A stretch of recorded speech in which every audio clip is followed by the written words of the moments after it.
So hi everyone. The BERDO Review Board does not currently have an appointed chair, so I will lead us in a vote for acting chair. Does anyone on the BERDO Review Board want to make a nomination for acting chair for today's meeting?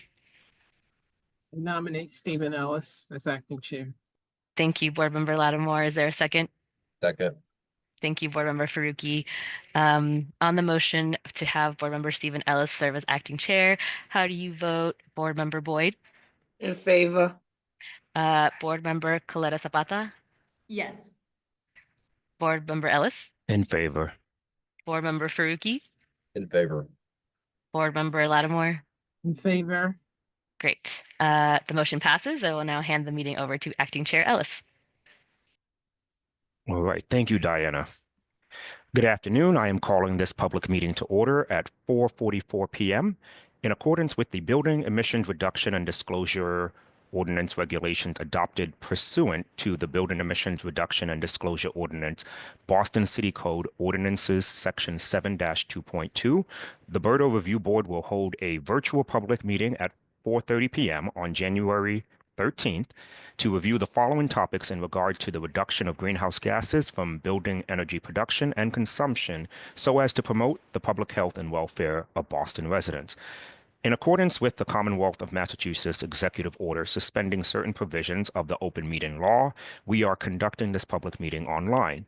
To ensure public access to the deliberations of the BERDO Review Board, the public may access this call through telephone and video conferencing.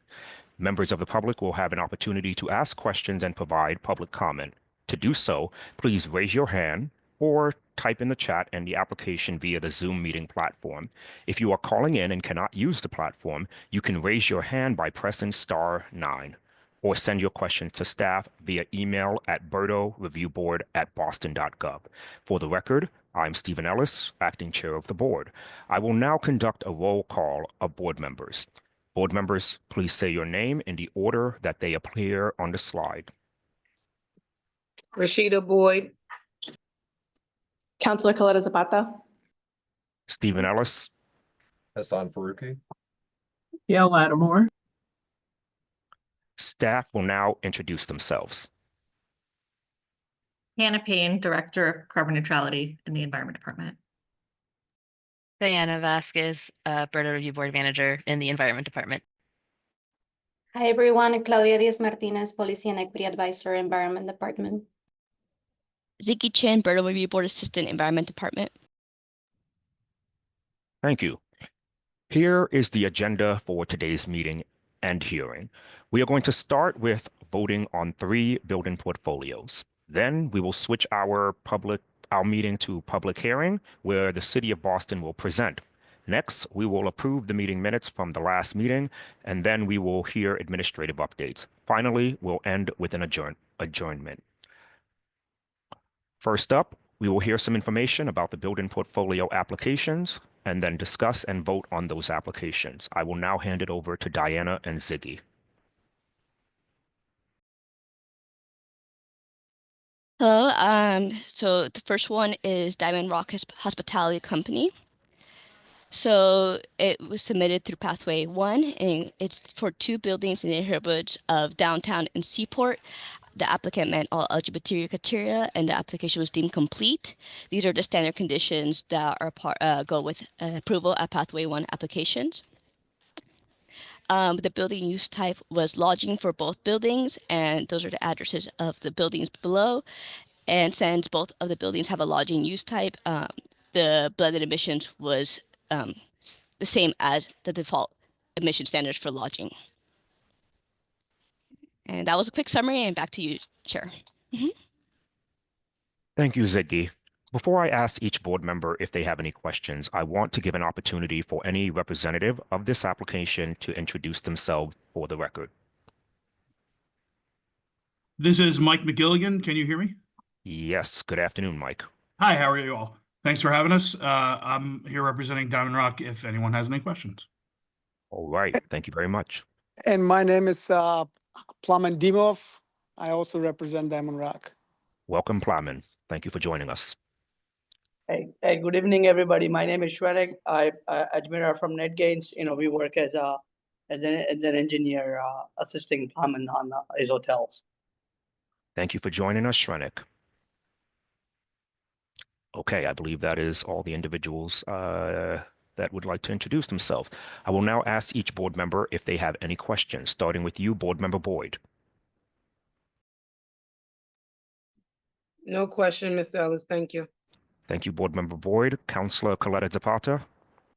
No questions. Thank you. Thank you, Councilor. I also don't have any questions. I believe that when I reviewed this application, that was pretty straightforward. So I had no issues with this application. So thank you, Mike Plowman and Shrenik, for putting this together. Now, turning it over to Board Member Farouk. Thank you. Yeah, pretty straightforward application. Thanks for doing this. Big question for me is, are there any other challenges that you anticipate with full compliance with net zero over the coming years? I can probably take a stab. I think, that's a good question. I think what we are doing is for Diamond Rock is we are in the process of assessing different options for compliance, as it relates to BERDO. And it's sort of a work in progress right now. I think we'll have a much better idea, probably 6 months from now. If I don't want to throw wrong information, but it is something that has been looked at and being evaluated as we speak. Alrighty, Yeah, thank you. that's a good synopsis. The only, it's not really a challenge that you guys have to worry about, but one building's 100 years old and the other one's 20 years old. So there's just a difference in the way we have to go about it, but we'll figure it out. Sure, yeah, that's helpful to know. Thanks. No further questions from me. Thank you, Board Member Faruqi. Board Member Lattimore. No questions. Thank you. Thank you, Board Member Lattimore. Is there a motion to approve Diamond Rock Hospitality's proposed, portfolio application with standard condition? So moved. Is there a second? Second. Okay, thank you. All right, on the motion to approve Diamond Rock Hospitality's company's application with standard conditions, how do you vote? Either in favor, opposed, or abstained? Starting with you, Board Member Boyd. In favor. Councilor Coletta Zapata. In favor. I am also in favor. Board Member Faruqi. In favor.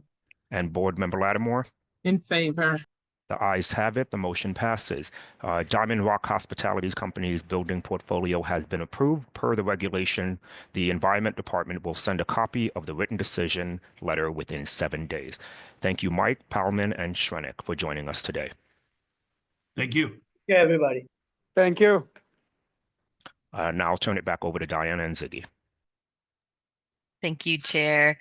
I will be presenting on the applications under Pathway 2, and I just wanted to take a quick moment to remind folks some of the differences between Pathway 1 and Pathway 2. So with Pathway 2 applications, as a reminder, the review board may vote to hold a hearing. So in a hearing, we invite, as we'll see with the City of Boston, the review board invites the applicant to prepare slides at a subsequent meeting and present on their application, maybe follow up on any questions that came up during the meeting. And then the review board also accepts public comment during the public hearing. The review board may vote to approve with standard conditions, approve with special conditions, or deny the application. And then just a quick summary of special conditions. So our regulations state that these conditions, special conditions, must be conditions that are relevant to the distribution of benefits that come with decarbonization, particularly when they're relevant to environmental justice populations. So as an example, you may remember our EJ maps. We have maps on environmental justice population, asthma rates, the urban heat island index, and then respiratory hazard index. So if you see that some buildings are concentrated around maybe like a district that has high asthma rates, you may say, where feasible, a special condition is that you prioritize decarbonizing the buildings that are in high asthma rate populations. So just wanted to give a quick reminder, and I know we can discuss more and have more questions. Oh, yes, Chair, do you have a question? Thank you, Diana. And just want to dive a little bit deeper into special conditions for one moment here, because this is the first time that we're really coming across either the opportunity to use them or even considering them later on with the City of Boston presentation. Can you just give me, another example, like what would it look like if the board wanted to essentially recommend a special condition that really has to do about detailing information about, say, a central heating plant? I'm going to turn it over to Hannah for a moment to hopefully she can give us a response on that. Yeah, I'm happy to, Chair. So special conditions can be applied to the Pathway 2 portfolios. And really when we think about special conditions, we want them to be tied to kind of the relief that is being granted from the flexibility measure. So special conditions can also be applied to hardship compliance plans. But when we think about them with like a Pathway 2 portfolio, the reason we ask for all of the information about the environmental justice impacts and kind of where the properties are located within the portfolio is to be able to get a sense of the kind of distribution of the properties in the portfolio.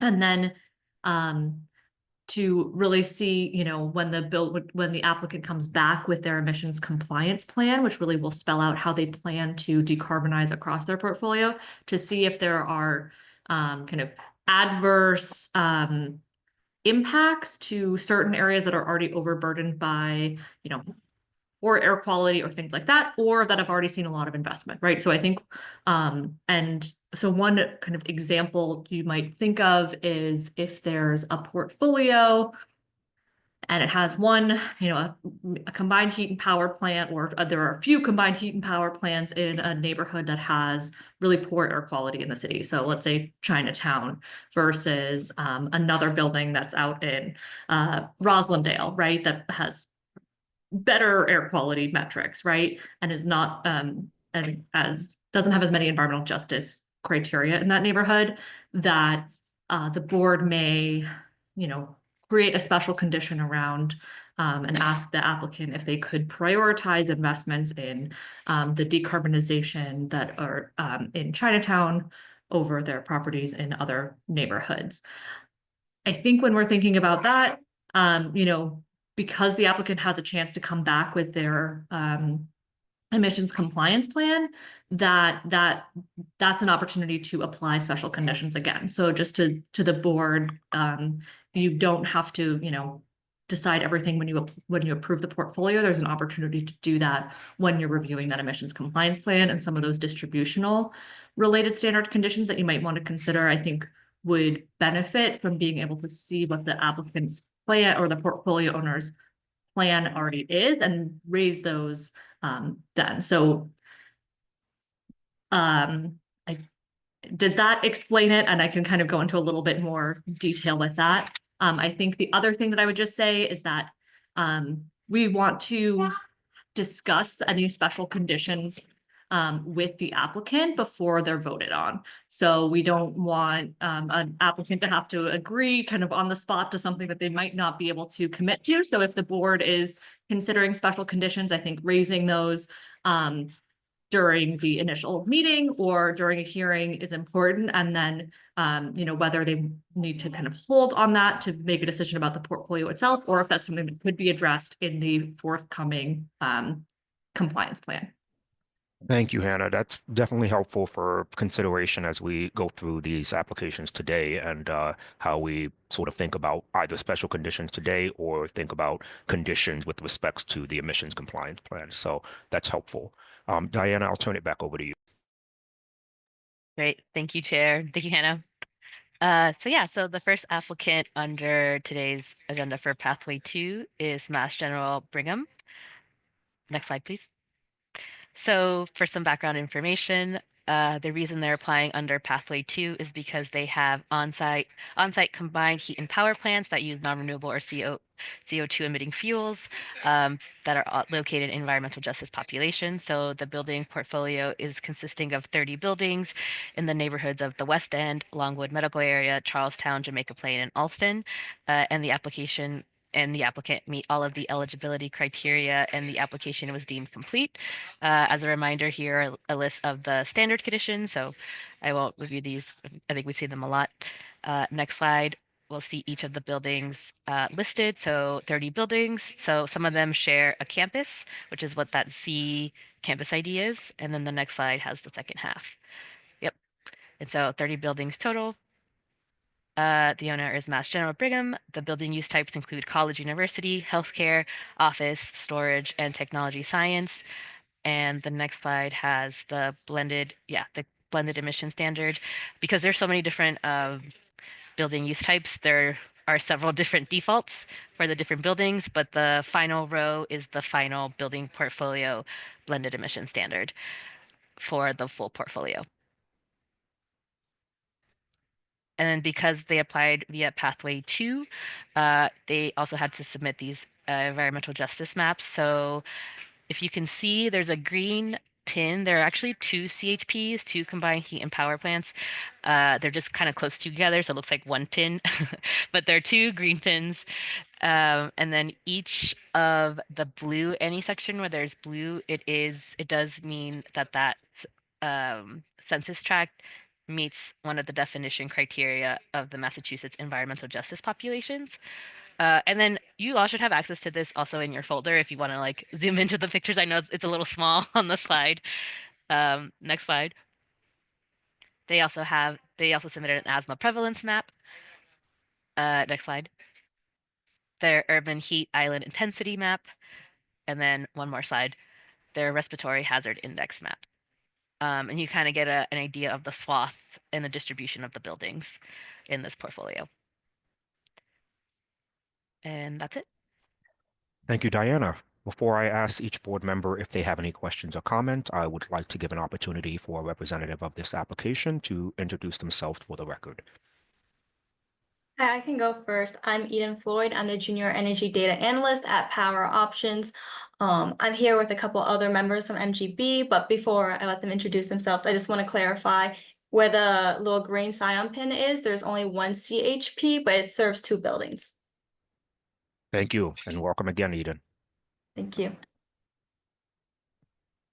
Yeah, hi, this is John Maservi. I direct design and construction, and I also oversee the utility program at MGB. Welcome, John. Thank you. And I'm Dennis Villanueva, also representing Mass General Brigham. I'm the Director of Utilities, Energy Strategy, and Procurement. Hello, Dennis. Good to see you again, or hear you, I should say. Yeah, same here.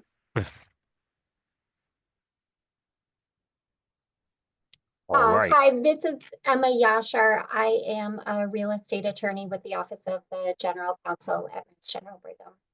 Welcome, Emma. Thank you. Anyone else? All right. Hearing none, I will now ask each board member if they have any questions or comments. I will be going in reverse order, so I'll be starting with you, Board Member Lattimore.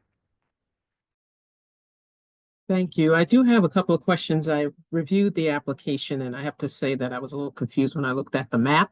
So when I looked at the list of property addresses, I was like, which one of these are in EJ neighborhoods? And I couldn't really decipher that well when I looked at the map. So I guess if someone from Mass General could indicate, like, if you have a sense of what percentage I now see from Diana's explanation a little bit more clearly where those EJ pieces are, but if you have a sense of percentage of your properties that are in EJ communities.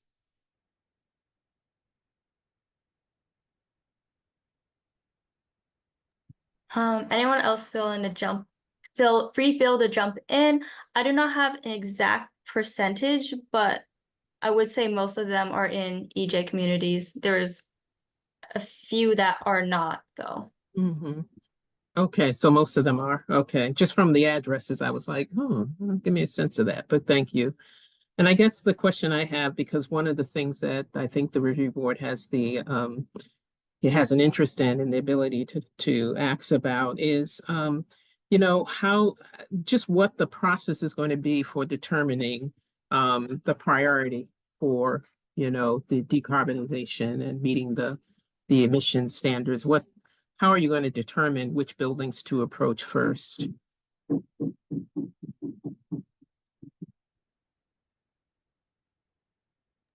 Dennis or John, would you like to jump in for this one? I can also take it if not. This is John. We have we're in the process of completing a decarbonization master plan for all of MGB's facilities across Massachusetts, and there are a number of different pathways to decarbonize. Obviously,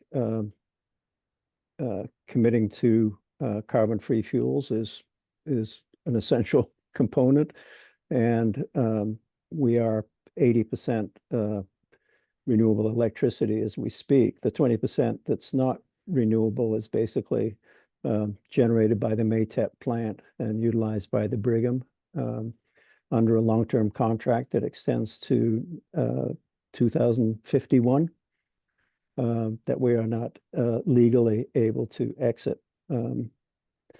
The second pathway is through electrification, and that is a longer process to electrify all of our buildings. The majority of them operate on steam heat, and so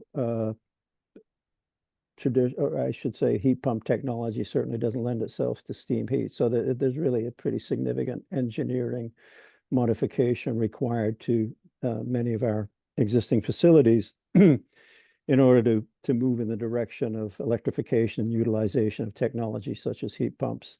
And then the third approach, third leg of the stool, if you will, is through continued reduction of our density of utility use, of power use or energy use on a square foot basis. And that's a metric we're keeping track of. Since 2009, we've reduced our power density on a square foot basis by 47% across the MGB set of buildings. So just to more directly answer your question, if I can, I think there continue to be, if you will, low-hanging fruit that we can address more easily than other approaches to decarbonizing. And so I think some of them are going to be multi-phase, multi-year strategies. Others can be achieved more or less in a year or so. And that's part of the decision process we're going to have to be making over the next several months as we finalize the decarbonization plan. It's as you might imagine, a significant capital expense too. And being a regulated healthcare provider, there's not a penny of additional revenue associated with our decarbonization. But nevertheless, it's something we have to do, and we recognize that. And as a healthcare provider, we want to minimize our environmental impact on the communities we serve. So it's a commitment that we've made at the corporate level and have made public commitments to decarbonize and to meet the 50% by 2030 standard, for instance. But it's going to be uneven. And I think that's just the nature of having to address the very different engineering challenges we find at each of the addresses that we've listed there. I certainly appreciate, the approach you're taking. And I know it's not easy. And just curious about the time frame you mentioned, for finalizing the decarb master plan and facility master plan. Yes. What is that time frame? I'd say by this summer we will have it finalized. Yes. And it sounds like a lot of the properties are in EJ neighborhoods, and so my question was to Diana's point earlier, or I think it was Diana, or maybe actually it was Hannah.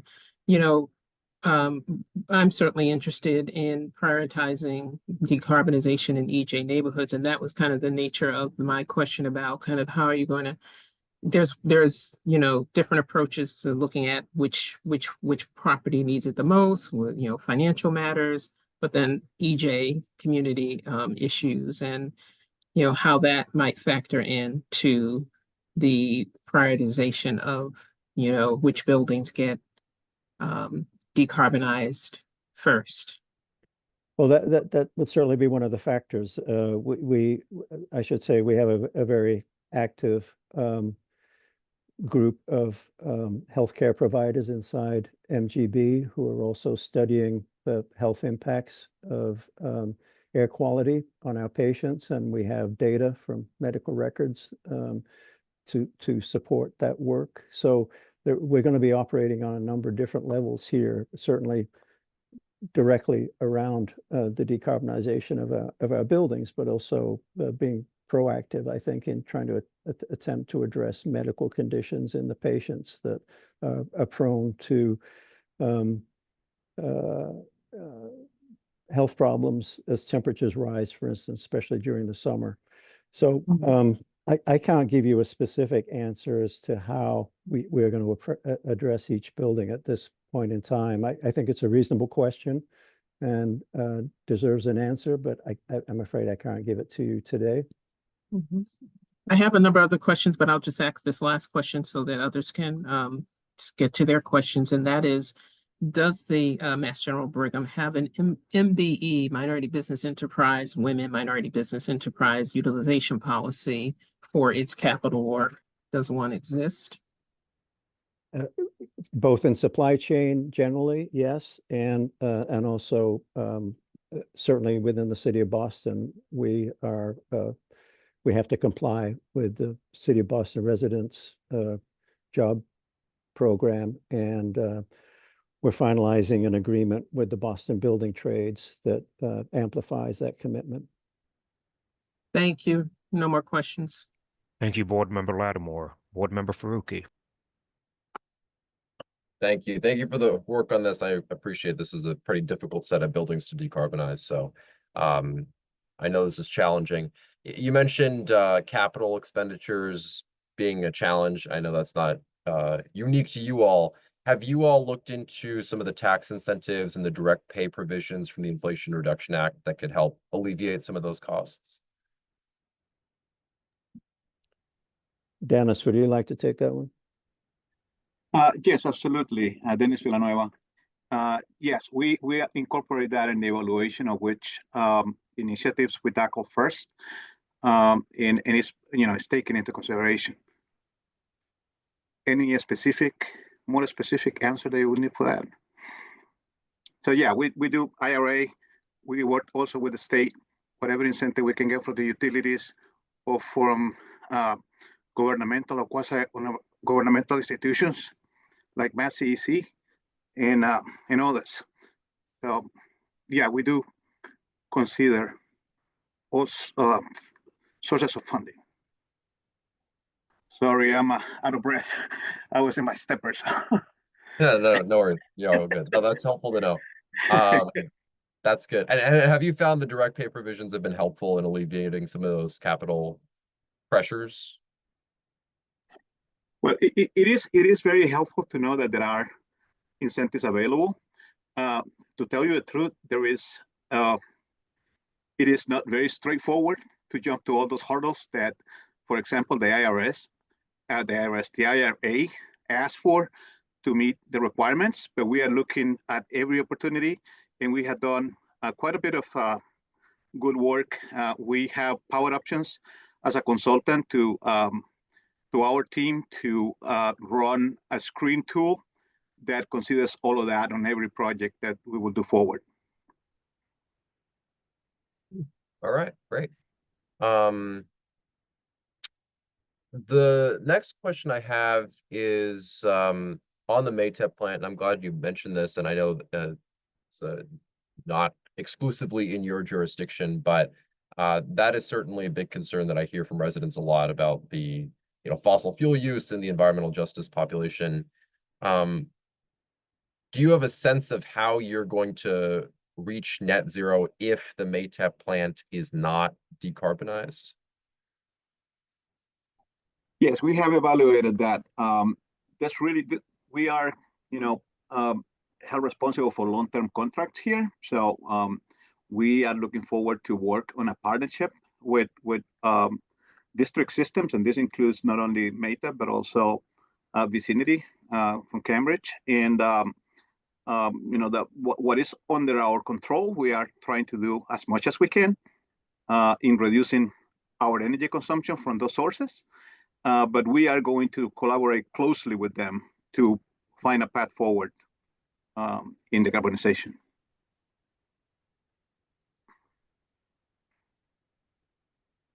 Okay, great. Sounds good. John, I saw you come off mute. Did you have anything to add on that?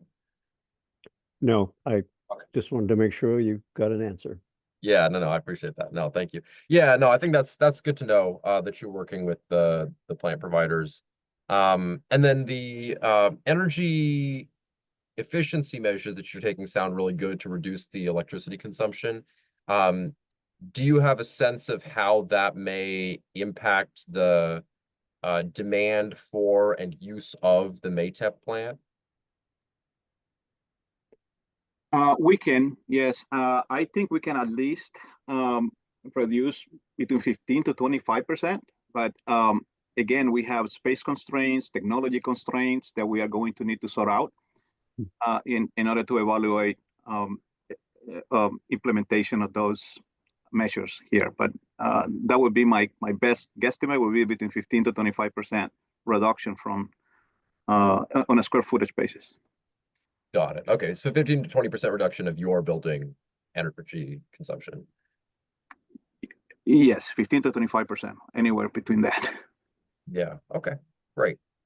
All right, I don't have any other questions at this time, so I'll yield back to the chair. Thank you, Board Member Faruqi. So over to me. I just want to say thank you for talking about the decarbonization master plans. I think Board Member Lattimore's question helped address some of the questions that I was going to ask with respects to that. However, when we were talking a little bit about the environmental justice concerns here, forgive me, I didn't capture all of it, but I believe we were talking about the data that you have, John, on health quality, or more so the data that clinicians are collecting, I believe, is what was stated inside of your application. And, one of the things that I'm curious about is how that information will be disseminated, shared. Will it be in your decarbonization master plan? Is there an intention to share that out to the broader public so that they understand what is going on with respects to your buildings and the surrounding areas? Well, that's a good question, Mr. Chairman. I don't think it was our intention to include it in the decarbonization master plan per se, which is really more of an engineering study about how do we technically get from here to there. But in terms of what other opportunities we may have to try and reduce the impact on environmental justice communities, I think there is work also on the clinical side that can be undertaken, and that's really what I was speaking to, that there is a group, and it's not unique to Mass General Brigham. Boston Medical Center also has a group working on that that we're aware of. But I think it's an area where there's an opportunity to be proactive and not wait for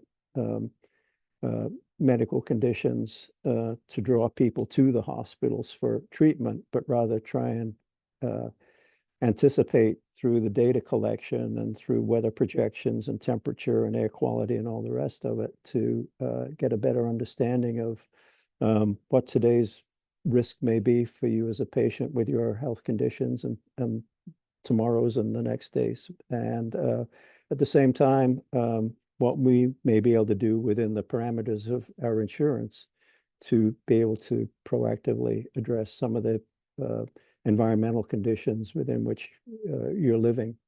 That's a real stretch right now, but there are precedents in other parts of the country that have brought insurance payers into same problem-solving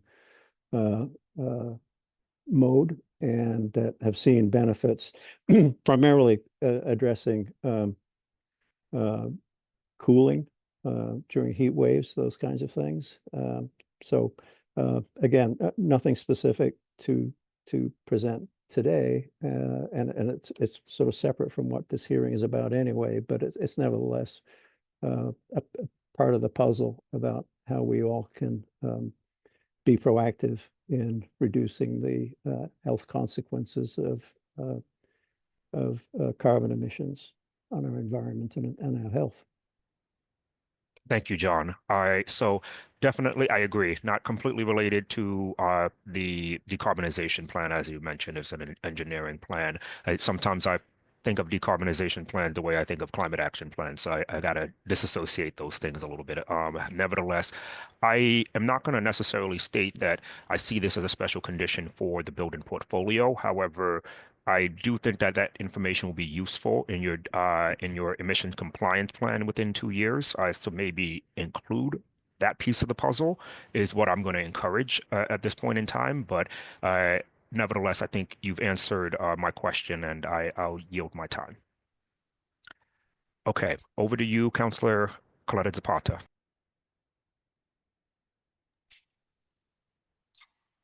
I just want to thank my my colleagues here on the board for their very thorough questions. I definitely appreciated board member Lattimore's prioritization of EJ communities, and just grateful to the MGB team for including, just want to get it right here, an EJ narrative. I am reviewing that, and so when I'm when I'm talking about this, I am referencing that document as part of your application. And so it does seem like the third pillar of this EJ narrative is ensuring equity.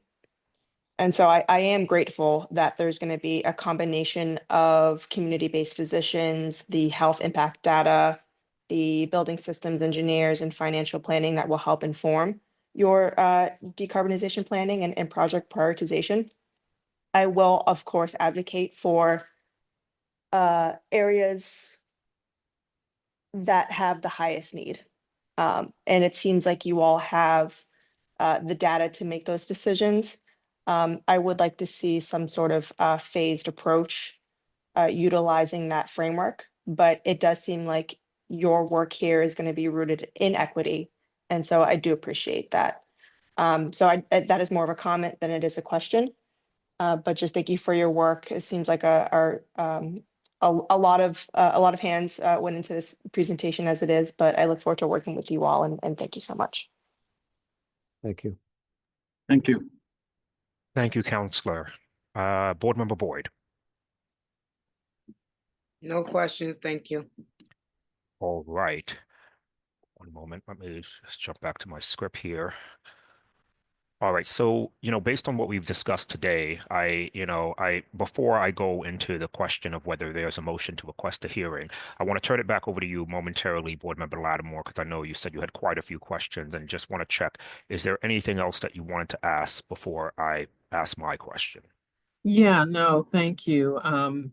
I appreciate the responses. I do want to understand better. You did, Acting Chair Ellis asked one of the questions that I had, which was how the community would be engaged. That was one of the follow-up questions that I had, but wanted to, leave time for others. So you kind of touched on that, and I heard some response. I also read in the EJ narrative about the clinician group, but I wonder how that clinician group has been engaged or has commented on kind of capital work and the implications of the hospital's kind of capital improvement or capital work on the community. I saw that comment, but it wasn't. I wondered if there was anyone on the call that could comment on kind of how that physician group actually, what the implications are for the capital work from that group. That to me is an important issue, since that seemed to be, a piece of your EJ strategy. And so I wanted to understand that better, if there are examples of how that physician group has impacted kind of the capital work or the implications of the capital work on EJ communities or patient communities with the capital improvement staff, if there are any examples. I don't know that there's a specific example, but I can tell you that there is a a standing committee that actually just met this morning, our Climate and Sustainability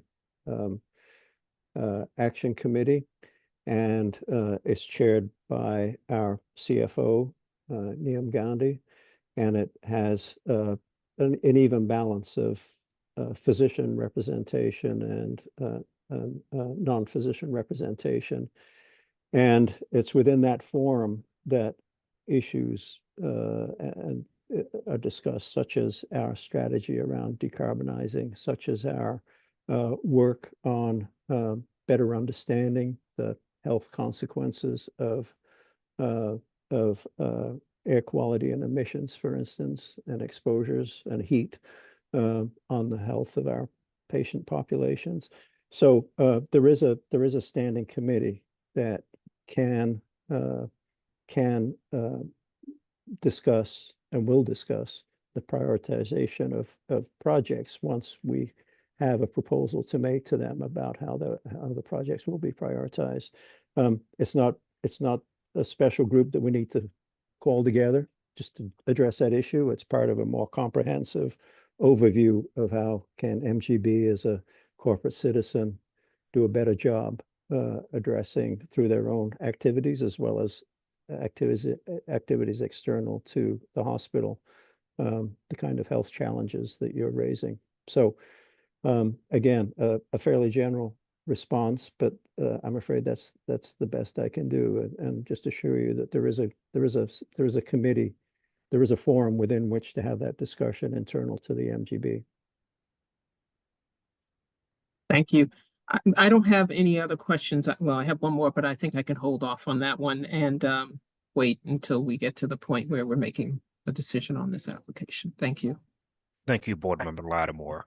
You know, it just goes to show, you know, one of the things that I mentioned earlier, it may not be a special condition pertaining to whether or not to agree that Mass General Brigham deserves to have or should have this flexibility measure. It's more so, I think, what I'm hearing from both Board Member Lattimore as well as the counselor is really detailing that approach, especially really highlighting that a little bit more. And I think that will be expected of you all at this point when it comes to your emissions compliance plan. And so you know, depending on what we do today, I do look forward to seeing your emission compliance plan and the development of what all of the work the clinicians have been doing ties into the work that are related to the structural improvements that need to be made.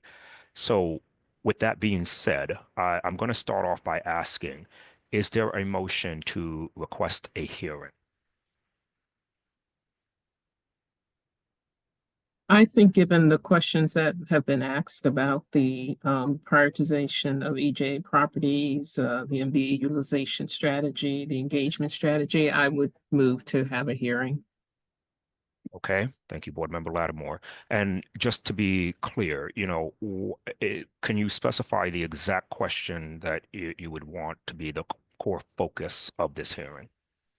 So some of the questions that have been asked and that you just referenced, or at least the statement and comment you just made about kind of how will buildings be prioritized, you know, and not necessarily the approach to doing the decarbonization, but you know, how buildings are going to be prioritized. You may have a building that has perhaps more potential to have more carbon savings, but another one that is in an EJ community that has a lot of environmental challenges otherwise. And so, that's one question that I still have, even though, and I put it out there, but it's not 100% clear to me about, how that will happen, the prioritization of the properties.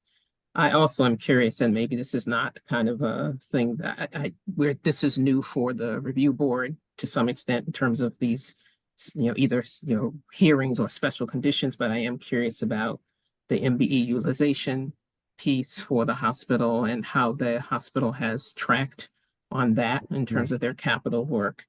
And then just, the clarity on the use of the clinician group as relates to, how the clinician group would be engaged on this decarbonization work. I'm not overly clear on that. So and then just community engagement in general, especially in the EJ communities, how that might happen around some of this work. So those are my questions still. Thank you, Board Member Lattimore. I am going to second that motion to request the hearing for Mass General Brigham.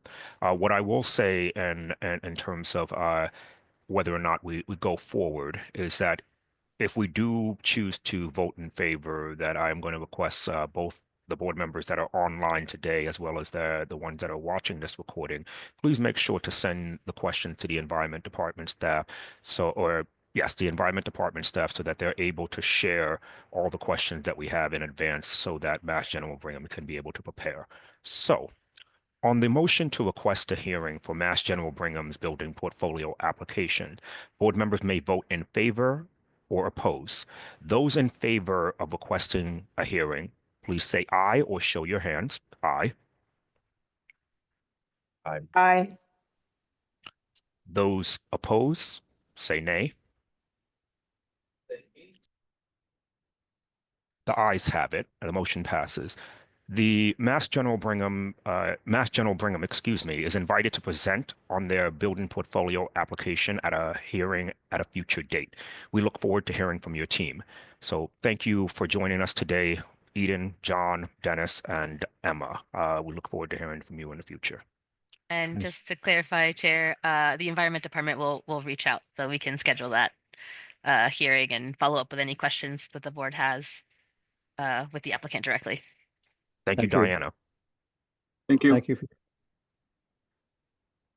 Okay, I will now turn it back over to Diana and Ziggy. Thank you, Chair. So next, we have the community builders. They also have a Pathway 2 building portfolio application. So they submitted via Pathway 2 because they have a combination of residential buildings located in both an environmental justice population and non-environmental justice population. So just to clarify, that means their portfolio has residential buildings that are in both of the EJ and non-EJ populations. This portfolio is 10 buildings, and they're located in the neighborhoods of Jamaica Plain, Charlestown, Downtown, Dorchester, and Roxbury. And the applicant met all of the eligibility criteria, and the application was deemed complete. Next slide, please. So here are the addresses for the 10 buildings and the BERDO IDs. I'll just say, or actually, I'll say it in the next couple slides. So mostly multifamily housing, but they also had some education, retail, and storage. Most of the buildings are multifamily housing with some like additional building uses. And so you can see the default would be multifamily housing, and then the blended emission standards on the bottom row here. And the next slide. So the pins, I just want to, I know these are a little challenging to see on the slides. The one residential building that is not located in an EJ population is the yellow pin in the Charlestown area. So you may see that yellow pin is in a gray area. That means it does not meet any of the EJ population criteria. And so I just wanted to specify that is the one building that is not in an EJ population. And so this is the EJ population map. Oh, I think we skipped one.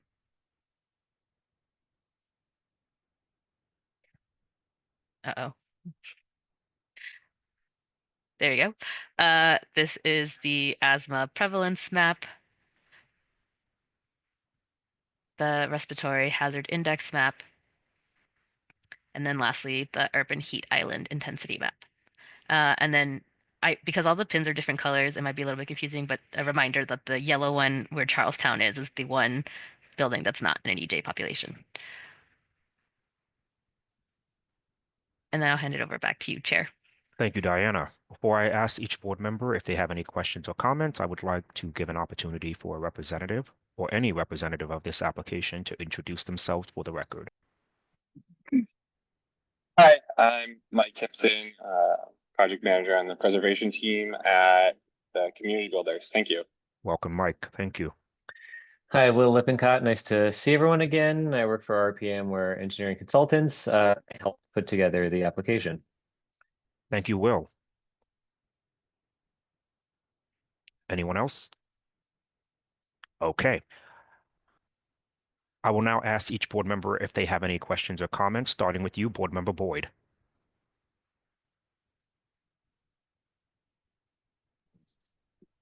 No questions, thank you.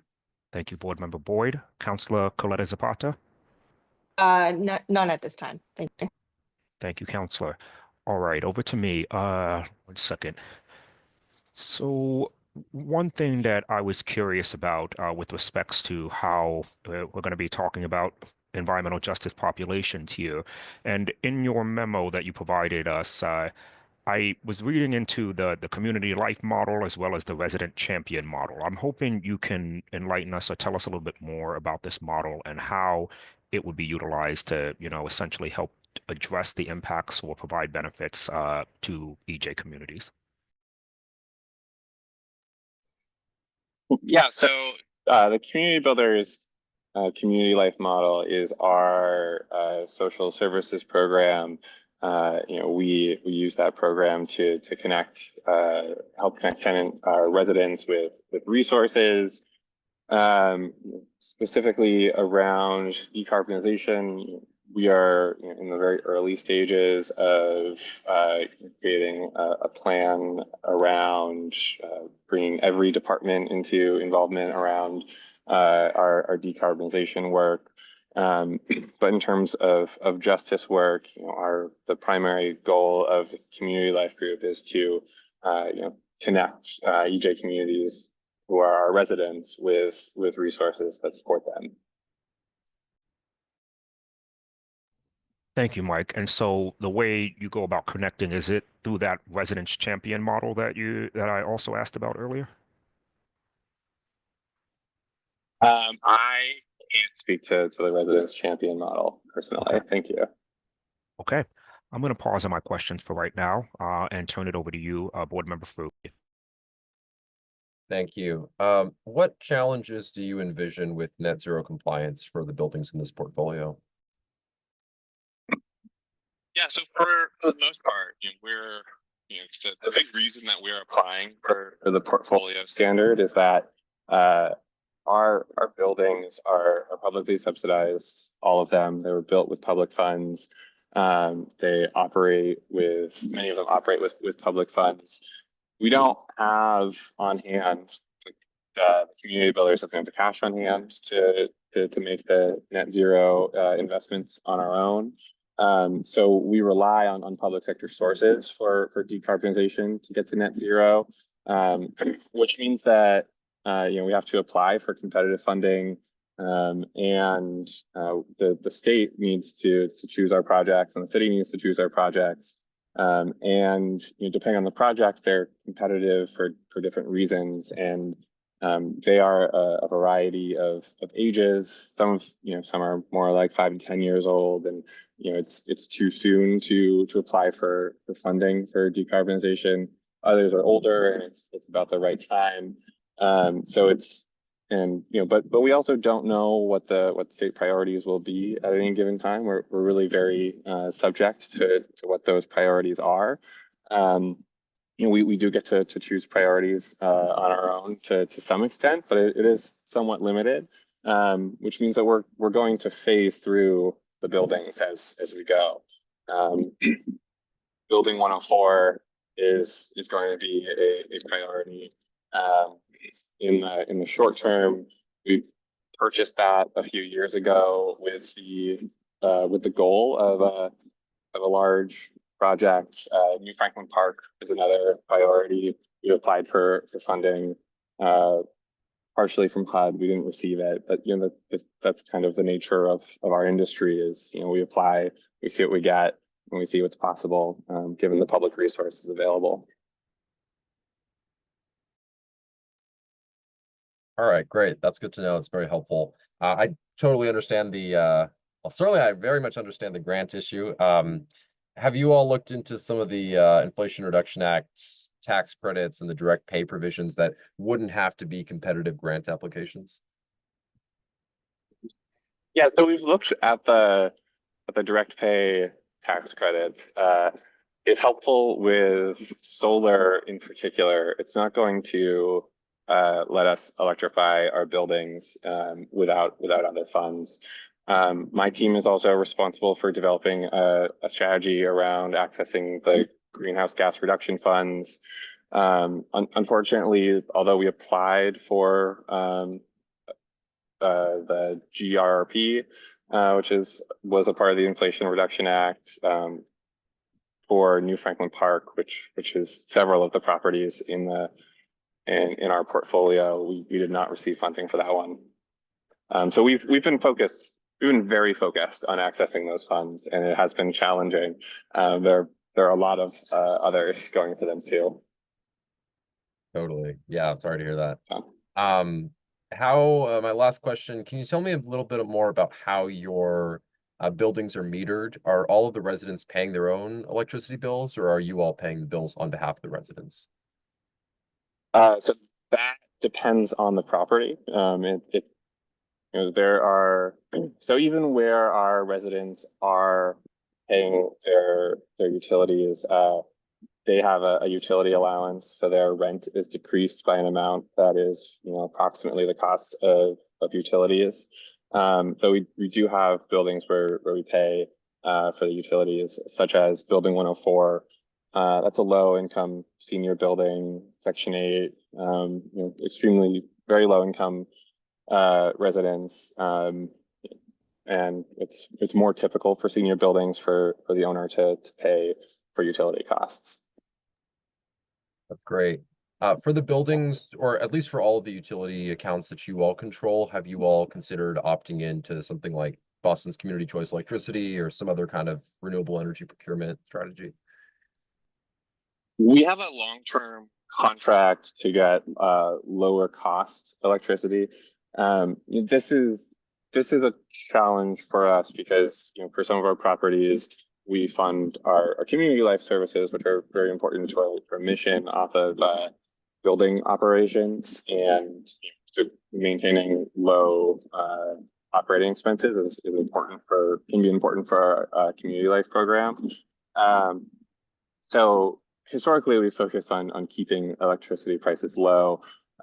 We're currently locked into a contract until 2026, at which point we're going to reevaluate and be focusing more on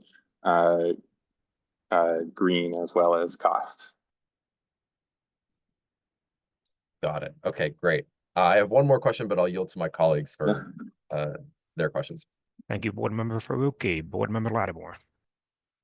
Thank you. I'm familiar with the community builders and also know Elizabeth Gonzalez Suarez, who runs the kind of resident life component of community builders, and have a lot of impressed by that model. But do have one question, and that is, and Mike or William, but probably Mike more so, this question for you. Any examples of resident engagement, how resident engagement has been around capital issues, and what impact residents have had on any capital project that TCB has done, whether that is a decarbonization effort or a general capital project?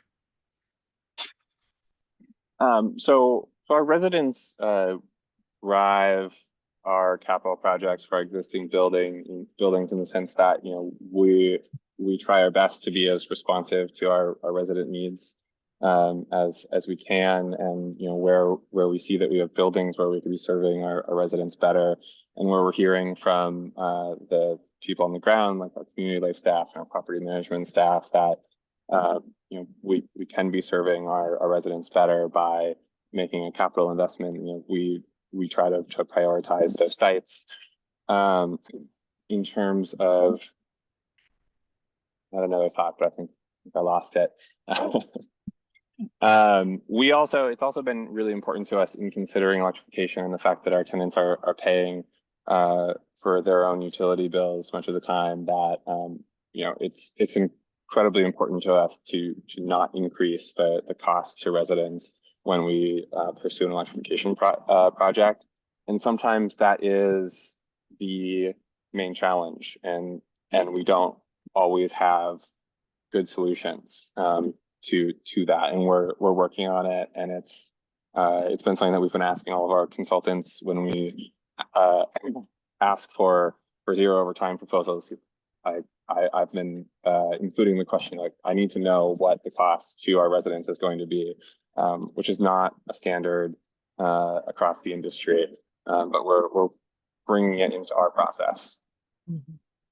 Thank you. I appreciate it. No other questions. Thank you, Board Member Lattimore. Just to check in on something here, and maybe it might be directed to Will or to the city staff. How are you doing currently, or how is the portfolio looking to do right now with respects to meeting the 2025 threshold? Like, are you still below that threshold? Are you at that threshold? Based on the challenges that I'm hearing Mike sort of reference, I'm wondering how you're doing with respects to that right now. So it depends on the site. Yeah. I believe 4 sites have fines. Just trying to pull up the report I prepared. But if this building portfolio is awarded, it'll eliminate 2025 fines. If you'd be so interested, just to kind of give them some breathing room to really flesh out their plan and come up with priorities about which sites to, prioritize first. So yes, I think 4 sites have fines in 2025, assuming this does not go through. Okay. Thank you, William. Are there any other questions from the board? Board Member Faruqi. Yes, thank you. I promise this will be my last question.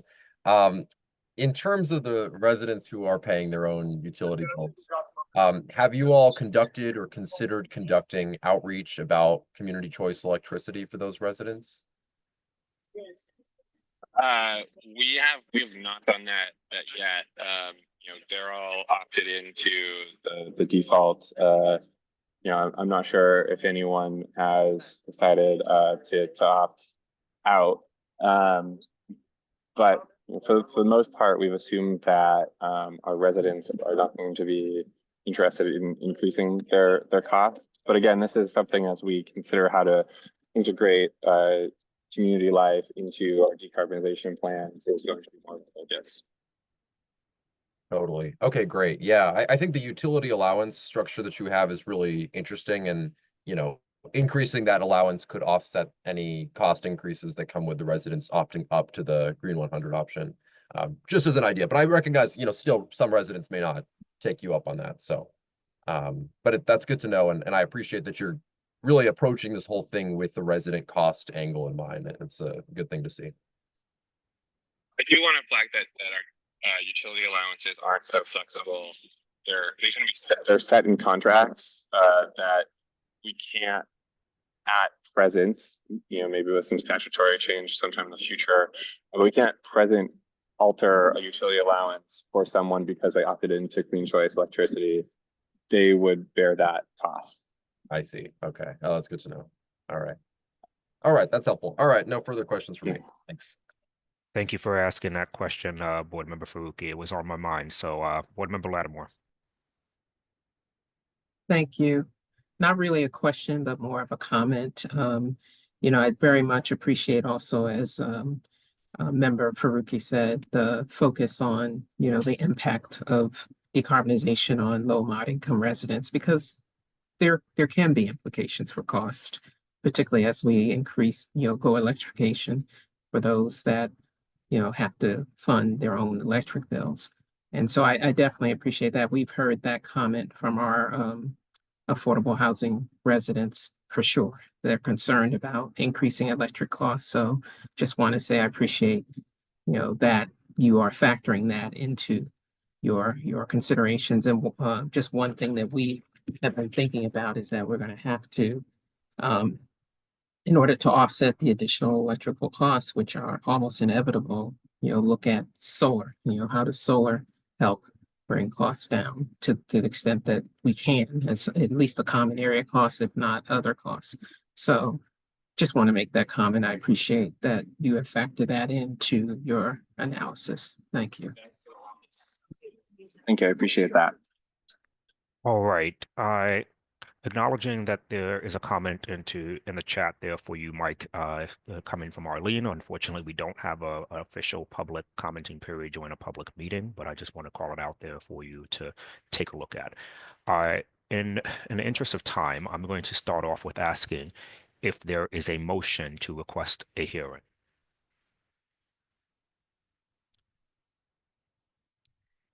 You know, based on the discussion today, I didn't really see us going in that direction, so I'm going to ask my secondary question.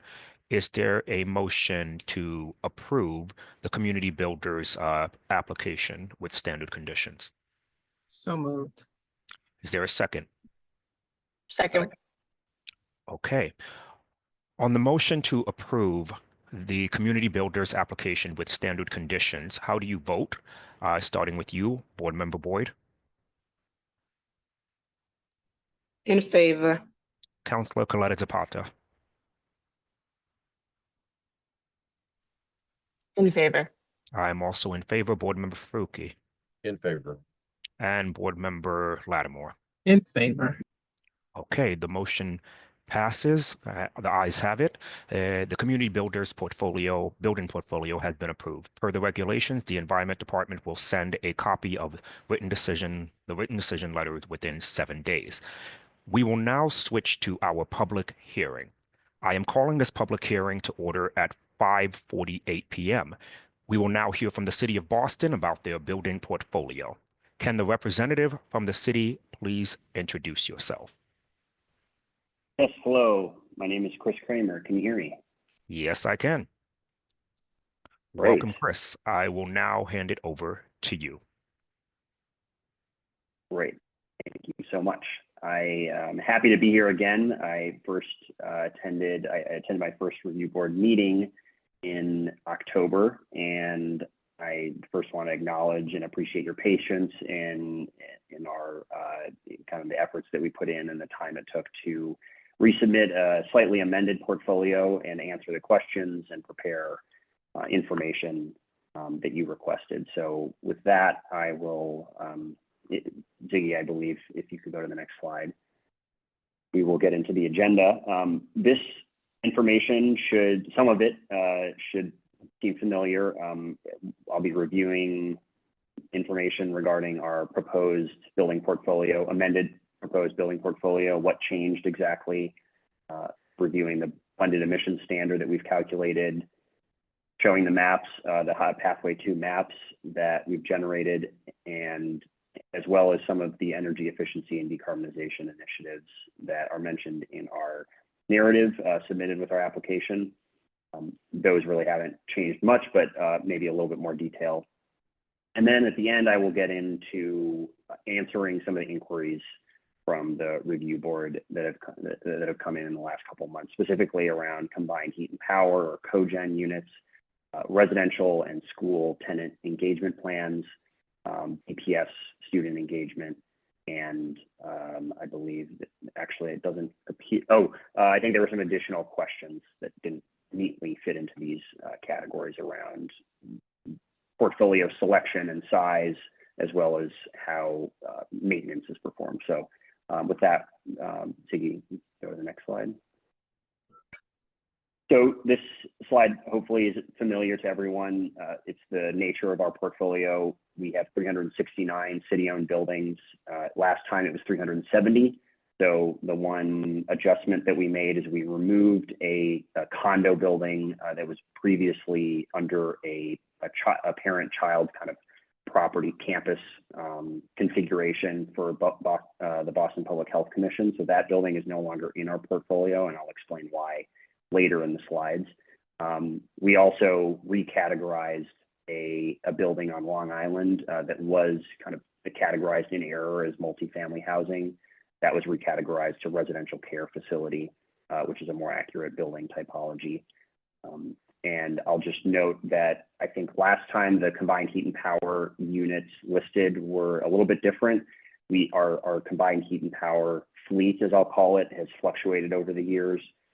We've had as many as, I believe, 29 units active, but currently we have 20 units active at 16 locations, 16 city buildings, all schools.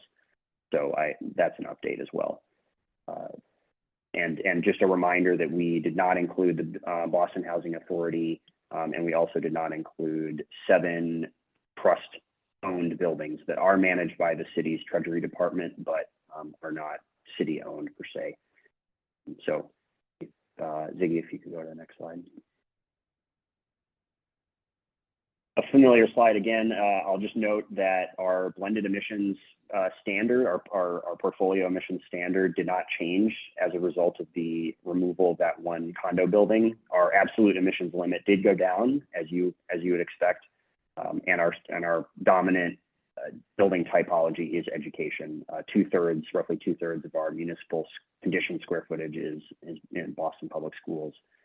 Our current emissions from 2023, the most recent calendar year with data available, was at about 77,000 metric tons of CO2 for this portfolio. So that's about we're about 16% below the 2025 to 2029 threshold. Next slide. These maps will be almost identical to the ones you've already seen. And the main difference is that we no longer have any buildings marked as residential. So this is the environmental justice map overlay. The next one is the asthma prevalence. Urban heat island index is the third, and respiratory hazard is the fourth. And next slide. I believe I discussed this briefly last time, but we have a energy savings performance contract in the city. So one of the many, it's the program that is exclusively focused on reducing energy consumption in city buildings, and we are now trying to pivot a little bit so that for those who know anything about performance contracts, they're really focused on eliminating kilowatt hours, therms, any sort of energy unit, but not on emission savings. So the structure of those agreements and the financing is not immediately suited or tailored to emissions reduction. So we are currently kind of trying to reimagine what Renew Boston Trust looks like in the future. But all these details are in our narrative, and I probably presented on them last time. But we've some highlight projects. Going back to phase one, we are about to have over 2.5 megawatts of solar capacity on city roofs across, I believe, 10 locations, and with the hope to do more, of course. We've recently replaced basically all of the lights in City Hall, which will save over 1 million kilowatt hours of electricity per year. And there's some other highlights. I think we're closing in on reducing carbon emissions from buildings by about 4,000 metric tons a year as a result of this program alone. Next slide.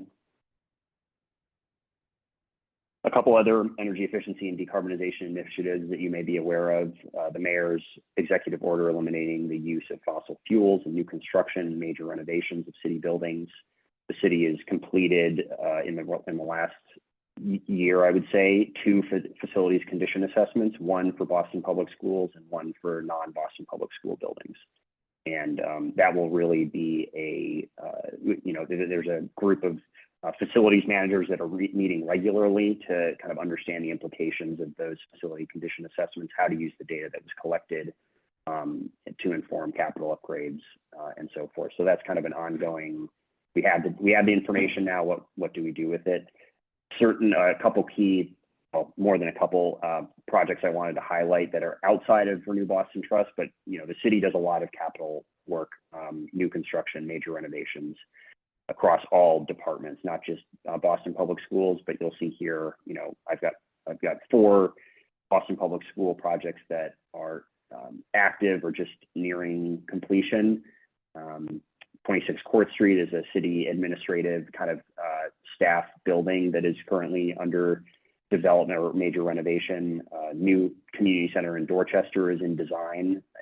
We've got a couple libraries that are going to undergo major renovations. And all of these, or I would say most of them, are in the context of the mayor's executive order.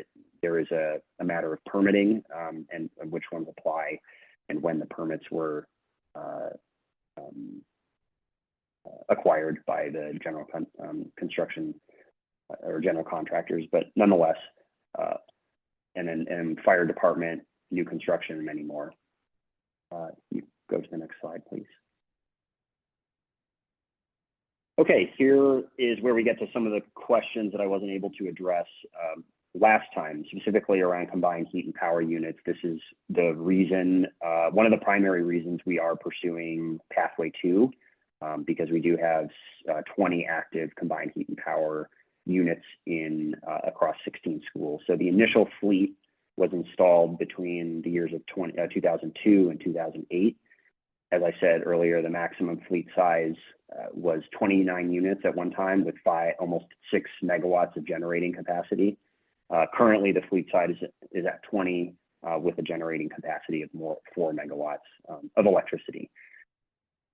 Some of the benefits of a combined heat and power plant is that it can be, although not always, enrolled in demand response programs. So it can, combined heat and power plant can reduce grid stress during summer months, during peak times. Actually, they can also be used during the winter, although they actually, I should say they're basically on most of the winter, so they aren't used in the random demand response events that might come up in the winter. Another big benefit is reducing operating costs. Overall, we've had a net savings of $4.7 million from the fiscal years FY 2015 through fiscal year 2023. And for those who don't know, we have a July 1st to June 30th fiscal year. That net savings is total electricity savings plus demand response revenue minus any operations and maintenance and gas costs. So pretty substantial. I didn't put that in terms of what our operating budget is for utilities, but nonetheless does offer savings. And then the waste thermal heat is one big benefit. It reduces these combined heat and power units reduce stress on existing hydronic heating equipment, boilers, and domestic hot water heaters specifically. I didn't want to leave out some of the downside. So this combined heat and power units do increase type 1 direct carbon emissions. So you are burning more fossil fuels on site and not purchasing electricity from the grid as a result. There are ongoing specialized operation and maintenance contracts associated with these. We don't have, a full city staff team to maintain them. So there's kind of a procurement administrative element to having these units run properly. And then there was a question that came up that I'll bring up a little bit later, but end of life strategy, the mayor's executive order, fossil fuel free executive order, leaves it a little bit ambiguous to us currently as to how we proceed, how we maintain, and whether or not we can legitimately make a claim to replace these units if they're at their end of the useful life, despite the benefits, but as a result of the executive order. So and that's kind of reflected in the current fleet size. Some units are no longer functional and they've basically been mothballed. On the right is just a photo of one unit that we recently, this past summer, upgraded the controls on so it could participate in demand response program and improve data tracking. And this is at the Orenberger School. Next slide, please. This is a graphic that tries to address a question that came in today about emissions, and you can kind of ignore the numbers that are listed, but perhaps pay attention to the relative emissions. So this is this is from the EPA CHP benefits website or webpage, and it essentially shows due to efficiencies in part from not having to purchase electricity on the grid that loses a lot of where there are line losses and the direct use of waste heat. There's an emissions benefit to CHP units, but I will be totally upfront that there are a lot of big caveats here. The power station fuel in the upper left-hand corner is a U.S. average, so every part of the country has a different kind of resource mix and therefore in the grid emissions. So the New England's grid is one of the cleaner grids, so the numbers might be a little bit closer. But there is, I think, a well-documented emissions benefit in totality for having CHP units. But of course, those emissions are now brought on site as opposed to left in some central power plant in some other part of Massachusetts or New England. Next slide, please. more details to answer questions that came up on our existing fleet. This is part 1 of 2. So on the right side, you'll see schools that have CHP units, their capacity in kilowatts, their age, and the total or the annual utilization hours. So the percentage of hours during the year where they are actually running based on most recent data available. Generally speaking, the heat utilization, in other words, the percentage of waste heat that's actually used in our hydronic loops, is upwards of 55%. And that's variable based on the season, but it's highest in winter when we're using a lot of waste heat for space conditioning. The total efficiency, energy output divided by energy input of these units, for new units, it's around 80%. When we tested and monitored data in 2016, so a good while ago, and that showed a range of 40 to 70% in existing units. So that's what we're looking at for a total efficiency, and then emissions controls and standards. So we have a little over 50% of our CHP units have what's called a catalyst. Think of your catalytic converter that reduces major pollutants from being discharged or from being exhausted. And so those are inspected and replaced regularly as part of our operations and maintenance contracts. And those standards, the way that those, I guess, an emission standard is maintained is by monitoring the exhaust temperature and the oxygen levels of the unit operation. Again, these are all questions that came up that I'm trying to answer from as far back, I think, as November. Resiliency benefits, so none of these units are black start capable, which means they cannot, if the electric grid goes down, they are not currently set up to re-energize the building.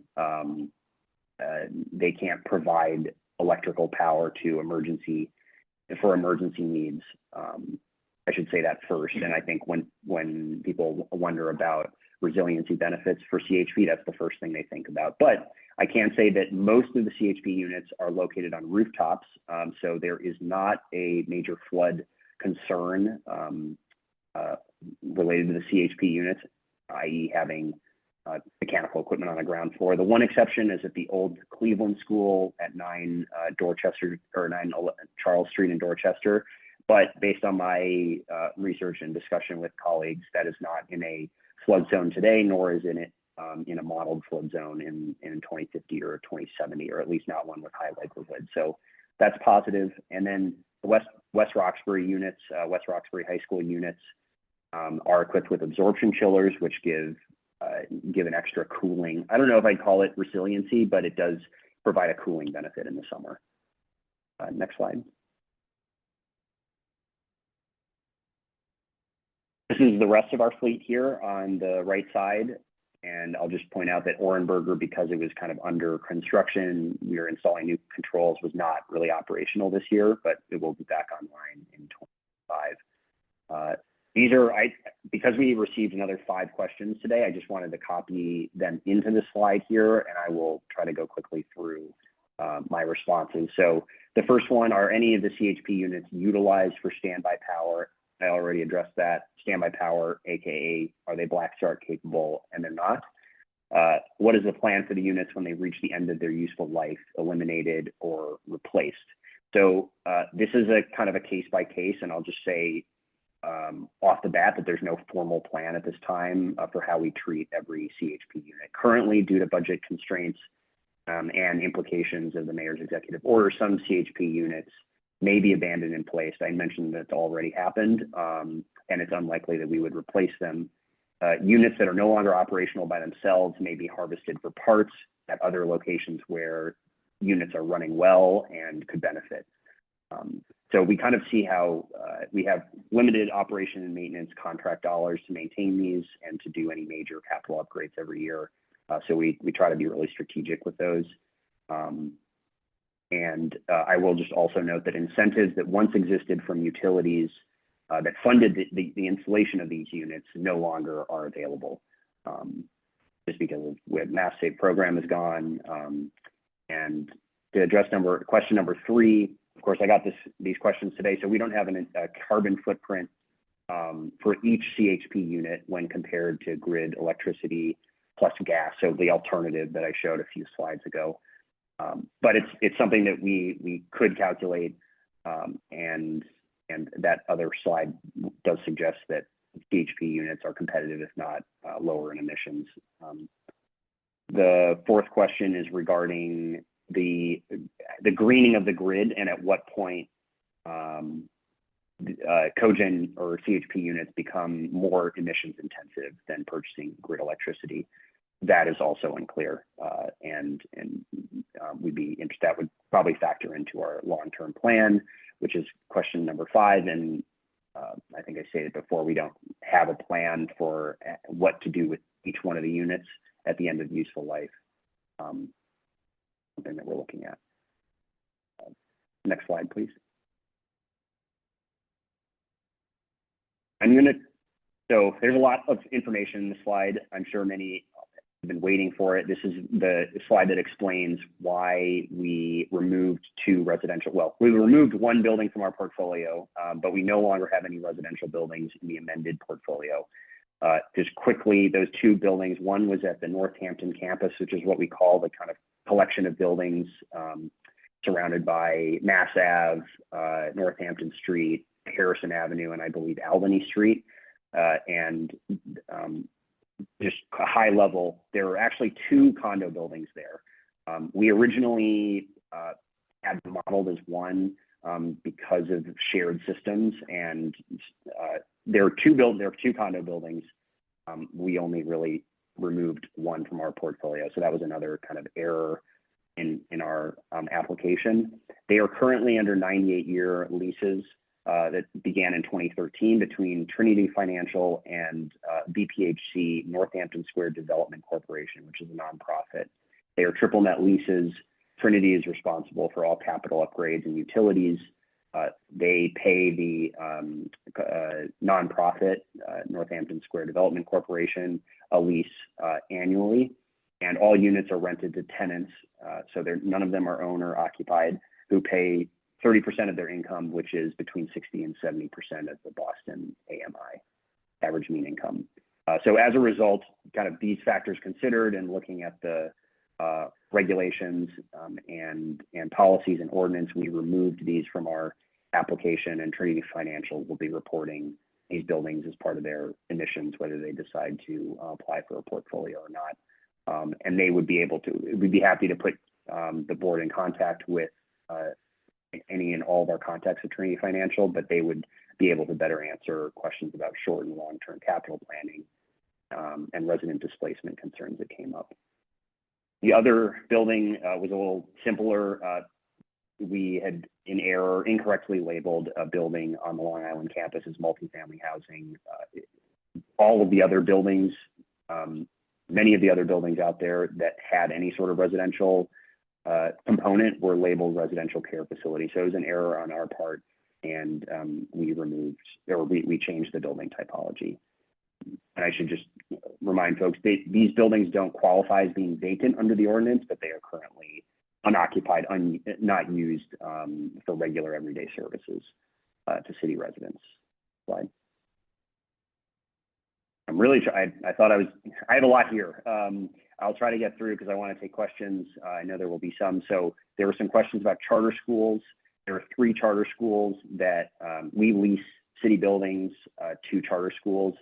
And actually, so on the left, you'll see 3. These are kind of, there are different names for these buildings depending on who you ask within the city. But the Lucy Stone, apologies for the typo, BERDO ID 102079, is no longer Roxbury Prep Charter School, and it will be added to the, as of last year, it will be added to our portfolio after a full year of utility data is available. The Hamilton School is in Brighton. A current lease is through 2020, FY fiscal year 2025 for us. BPS staff staffs the building with custodial services and pays utility bills. Or we do pass the utility bills on to the tenant, but we pay for capital upgrades. So that one's in our portfolio. And then the Dickerman School, which is also known as the Roxbury Prep Dorchester campus, They pay for utilities, repair work, staff building with custodians. That lease is through FY 28, and that building is, as a result of those kind of details, is currently excluded from our portfolio.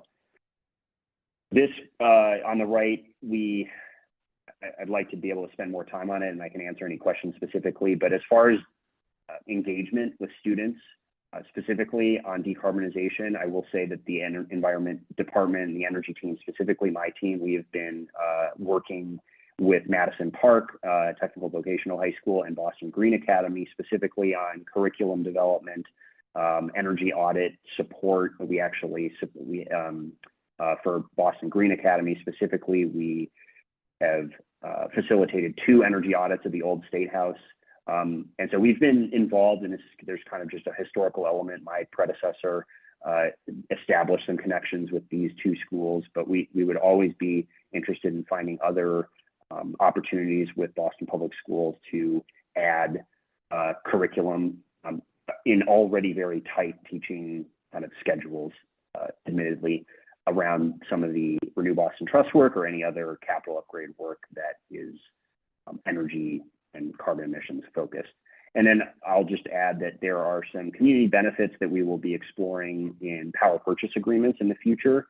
And those could go to benefit in standing up vocational programs or further funding for vocational programs around green technology. Next slide. And on deferred maintenance, this is a big kind of category or big question, but there was a question about how deferred maintenance is prioritized, and it's based on fundamentally on need and available operating capital dollars. It's kind of a non-answer, but that's the reality. Capital plans are developed in 5-year increments, and we're currently in the first year of a 5-year plan, and they basically just go out an extra 4 years with every new year. I would encourage folks to go to the budget department webpage to learn more about the budgeting process. There's a lot of really good information there, capital plans, maps, and our operating budget is approved by the budget office annually. Building owner departments submit their ongoing maintenance needs. Emergency needs obviously receive the highest priority. Finally, and I'm sorry for speaking so fast, but I want to make enough time.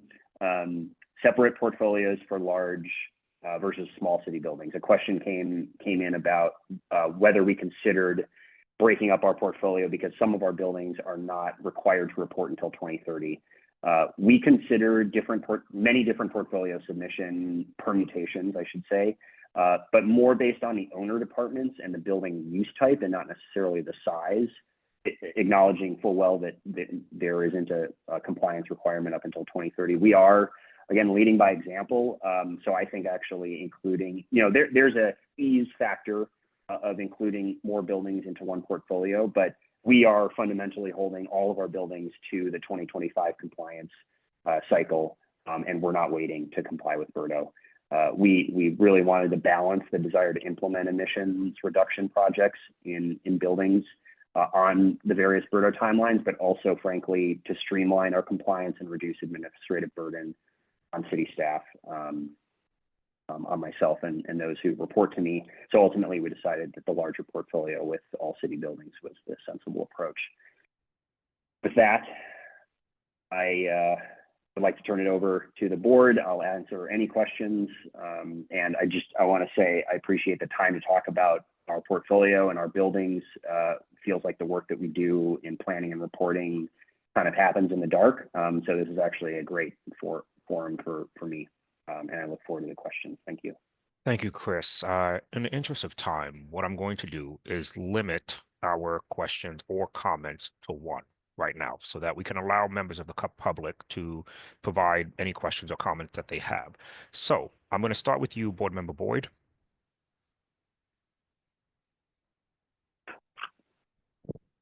No questions. Thank you.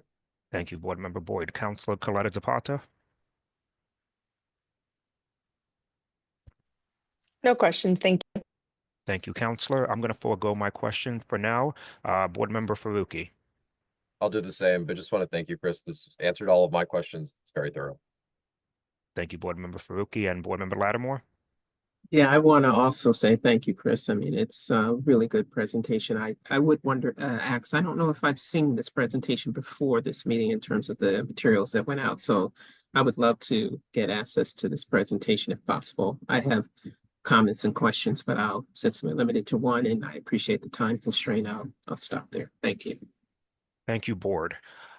We will now open this meeting to public comment. As a reminder to members of the public, to provide public comment, please raise your hand or type in a chat in the application via the Zoom meeting platform. If you are calling in and cannot use the platform, you can raise your hand by pressing *9 or send your questions to staff via email at berdoreviewboard@boston.gov. Are there any questions from the public or comments? Ronak. Hi, thank you for that presentation. It was great to see that there's work being done for BPS engagement, since this is a huge opportunity to showcase green jobs and green skills.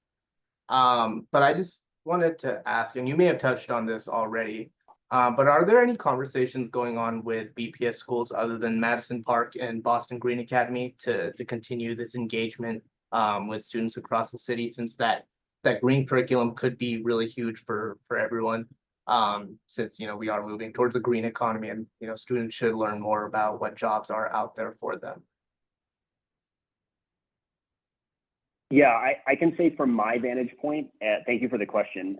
From my vantage point, in what I could only describe as a constellation of individuals who are involved in some way in BERDO compliance, I don't know of any specifically any other schools that have a decarbonization, building energy efficiency curriculum. Not that I or the Environment Department have been involved in directly. That doesn't mean that they don't exist. I've received kind of a casual email here and there from, and frankly, this goes back a couple of years, from teachers interested in learning more about the energy system, grid and things. There is a process of getting kind of normalizing or standardizing new curriculum that goes through kind of a STEM department at BPS, their administrative staff. So the short answer is I'm not aware of any connections, specifically making those connections, but and I would encourage you to perhaps reach out to, I'd be happy to provide some points of contact after the meeting, but to BPS and their STEM team specifically, because they could tell you a little bit more about the nature of curriculum. And obviously it varies from school to school and student body to student body, mostly by age, right? And subject matter detail. I appreciate that. That was really helpful. Thank you. Thank you, Ronak. I just want to acknowledge the comment, not a question, in the chat here from Jessica Boatwright. Wanted to commend Chris and the city for this very thorough piece of work about what I know is a complex portfolio. Thank you for the presentation. Are there any other questions or comments? A comment from Maria Jones. Thank you, everyone from the city.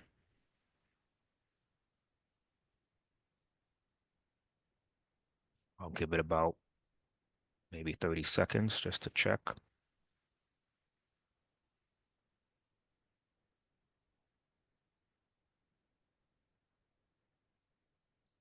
Okay, I will now close the public comment period. If there are, actually before I close it, I forgot to do my typical spiel. Ziggy and Diana, are there any questions or comments in the emails that we have received? No questions or comments in the email, Chair. Thank you, Diana. I will now close the public comment period and go back to the board to see if you have any additional questions or comments. But before we do that, since we started this meeting a little late, I just want to check if any of the board members or if all board members would be willing to stay past 6:30 since we started late. I'm seeing yes from Hassan, Gail, Rashida. Counselor? Yes, I do have a hard stop at 7 o'clock. Not a problem. Thank you, Counselor. And it is a yes from me as well. So thank you all for being willing to do that. I will now ask the board if there are any questions or comments that they would like to to discuss. But before we start, I should note that if we are entertaining special conditions today, we will have to continue this application to a following hearing in order to review and discuss those special conditions with the City of Boston. Alternatively, we may make requests of the applicant for items we would like to see in their emission standard compliance plan when it is submitted in 2 years. Requests for the emission standard compliance plans are not considered special condition. With that being said, I am going to go in reverse order and start with Board Member Lattimore. Thank you again. I thought it was a really helpful and thorough presentation, and I appreciate, the amount of work that it takes to put it all together. So thank you, Chris. And I appreciate the examples of the student engagement and the question that Ranak asked as well. Let's see, I had a question, and well, first of all, would love, I'm sure Ranak will follow up because I think it would be great to understand the contacts you just referenced for STEM, et cetera. So I'm sure Ranak will follow up with you on that. And full disclosure, Ranak is a staff member at the agency that I manage, so I certainly appreciate that. But the question that I had on the EJ narrative as I was rereading it again this weekend, it just generally a question about it mentions that BPS has a list of infrastructure repair and improvement projects, and some of those included boiler replacements and HVAC repairs. And I just wondered, as you're looking at boiler replacements, are you looking at what type of replacements are you looking at there? I mean, I assume you can install fossil fuel power, but just wondered generally about, the approach to boiler replacements and HVAC issues. Yes, thank you for the question, Member Lattimore. I believe, without having their kind of detailed capital plan in front of me, I could see that is a note that they have boilers, because I've seen the facilities condition assessment reports, and they are publicly available, that say that boilers are at the end of their useful life. What that means in terms of what is installed next is a different question, and I think that's where the real deferred maintenance or capital planning comes into play. It does say in the executive order that emergency replacements are, like buildings need to be heated. So if a boiler fails catastrophically in the middle of winter, it's going to be replaced with a new boiler. But there is a degree of forward planning in order to kind of stick to the spirit of the executive order, that we don't just want to let boilers, because it's hard or difficult to change a fossil fuel supported hydronic system with a water source heat pump system. Just because it's hard doesn't mean we want to let boilers get to the catastrophic failure just so we can maintain the boilers, right? That logic, there's no logic there. So if there are, I would have to look, and I appreciate this was in my narrative, but I suspect that many notes about boiler replacement requirements are, and I don't know, does it say the school exactly? Because I might be able to tell I you. didn't note the schools. I just saw in a couple, like 3 or 4 boiler replacements were needed in the assessment. And I just was like, okay, so what are they going to replace those boilers with? Because I assume they're all fossil fuel fired. Yeah. The quick answer is either electric boiler or water source heat pump, but that's a major engineering kind of undertaking, or a minor engineering undertaking in the case of an electric boiler, perhaps. But nonetheless, that's a key consideration. Thank you. And just one other question, and that is when and this is less about the emissions, I think, and more about just a general question. When I was looking at, again, the EJ plan, it talked about, I think it was the EJ plan, it talked about drinking water access initiative, and just curious, what does that entail, the drinking water access, meaning what kind of work is going to be done under that initiative? Yeah, I think that I know that the long-term BPS capital plan is going to have more details than I can offer, but I also know that there are schools that have recently received new drinking water lines, basically because I don't want to speculate too much because I think some of this happened before but there was a time, and still in some schools, there are no drinking fountains because the pipes weren't safe. So I think that the idea there is to install new pipes and provide new drinking water hardware. Thank you. No more questions. Thank you, Board Member Lattimore. Board Member Faruqi. Yes, I am curious if there are any combined heat and power plants that will reach the end of their useful life within the next 2 years, which is to say before we're going to see the emissions compliance plan. Great question. I think the answer is yes. Let me pull, if you don't mind, Ziggy, going back to the part one, I can just kind of off the top of my head, based on discussions I've been a part of, I believe, yes.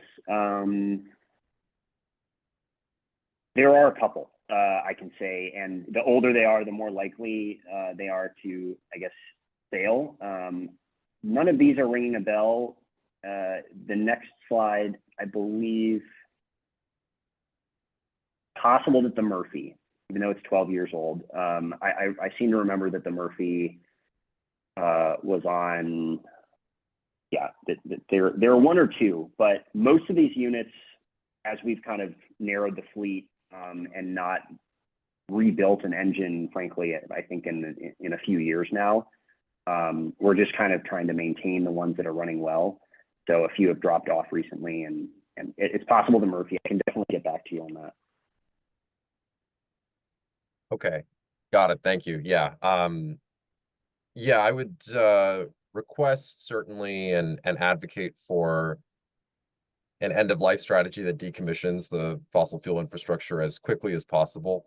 And so, you know, certainly to the extent that the Murphy or any other schools are implicated in that, you know, within the next 2 years, I'm hopeful we can find a resolution that's, you know, within the means of the city, but that can actually transition those CHP units. So that's really my main interest here. And then I second Board Member Lattimore's question about the boilers as well. This has also been something we've engaged with the city about. So no further questions at this time. I'll yield back to you, Mr. Chairman. Thank you, Board Member Faruqi. So first off, I want to thank you, Chris. I should have thanked you earlier for your presentation. And also thank you for talking about a bit more about the decarbonization with respect to student engagement. There's a huge opportunity there. I must say that I found that to be missing from the EJ memo that the city had put out. And so I'm glad that you had discussed that here today. And I'll accept what was said publicly as record, first and foremost. Secondly, you know, one of the things that I saw in the EJ, I believe it was in the EJ memo. If it wasn't there, then I apologize. But I took the quote here that stated that the city intends to have a ranking methodologies for all of their buildings in the portfolio, and the ranking methodology will account for environmental justice, public health, emissions, and energy cost intensity. And so as it relates to BERDO in general. And so one of the things that I'm curious about is, will this list be made public, you know, on the website or in any shape or form? Anything that we do is subject to the public records request, but you're asking specifically if we'll publish it. I currently, I'll be honest, it is as I said, we are, you know, one but of many people in a constellation, and not you know, that make decisions about capital planning, and so this would in some ways be a tool. It would be a methodology. It would be used to advise, or shall I say, break a tie when trying to decide how to make capital dollars investments, and it's never that simple. And one thing that, to your question, the idea behind the methodology is that you could apply different weights to each of those categories, and there's no one correct way to weight each of those factors. So the only reason I can't commit to making it a publicly available tool is because I don't actually know if it will be used or if it will go anywhere. It's more, currently it's just been more of a research. How much do these different factors actually impact the ranking of buildings? But again, anything that we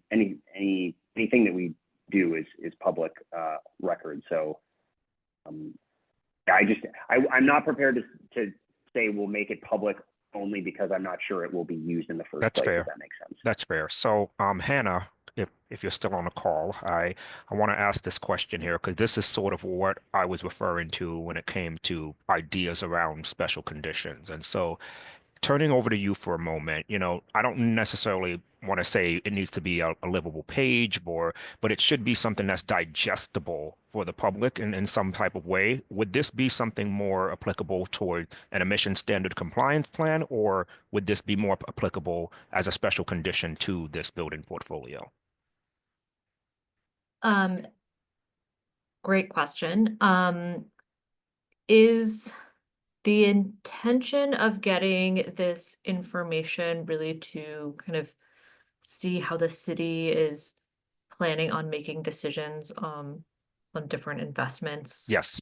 But so I think that is something that would be articulated in the admissions plan. That would be forthcoming if the portfolio were approved. So I think in that plan is where Chris and the rest of the city team would more clearly articulate how, what plans are in place for in decarbonization measures and how will decisions be made kind of going forward. So I think it would make sense for that request to come during that part of the process, because it really is about the sequencing and timing of those decisions.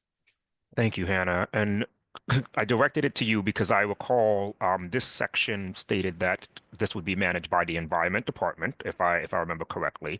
And so I appreciate your response. And so one other aspect that I'm just calling out, it is an opportunity, to always highlight what the city is doing and always uplift BERDO, whether it be through the climate action plan or through BERDO itself. And so thank you for that response. And, I want it on record, I guess, that I would like to see this in the admissions compliance plan, whether it be some sort of public facing website or it would be something that would be reoccurring on an annual basis, that it is easily able to be understood by our residents what the city is prioritizing over the next few years. If I may just further respond, we envision, I think the best version in some ways of this tool is a pretty simple summary page where you can put the weighting percentage for each of these factors that we're considering. And I guess maybe a constraint there is that we've decided on the universe of parameters that are important, subject to discussion. And you could put in percentages, and as long as it added up to 100%, you could click submit, and you could see how all of our buildings were ranked based on that weighting. That is what we've internally talked about as being a useful tool for us. And I would love to get to it. I mean, there are a couple of reasons it hasn't happened. One is just internal capacity, but I think it could be a really useful tool. So yeah, thank you for the question.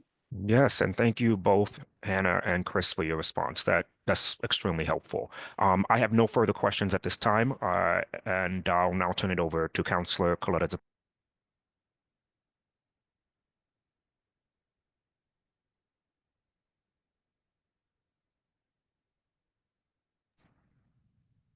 I can come back to the councillor momentarily and turn it over to Board Member Boyd.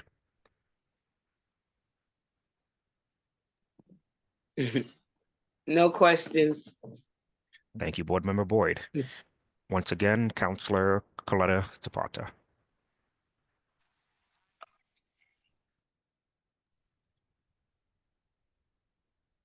You may have pressed the unmute button twice, Councillor.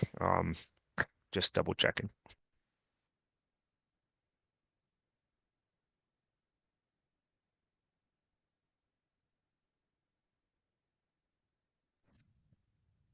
Okay, I am going to move on momentarily and just ask, are there any other questions or comments from the remaining board members? Board Member Lattimore.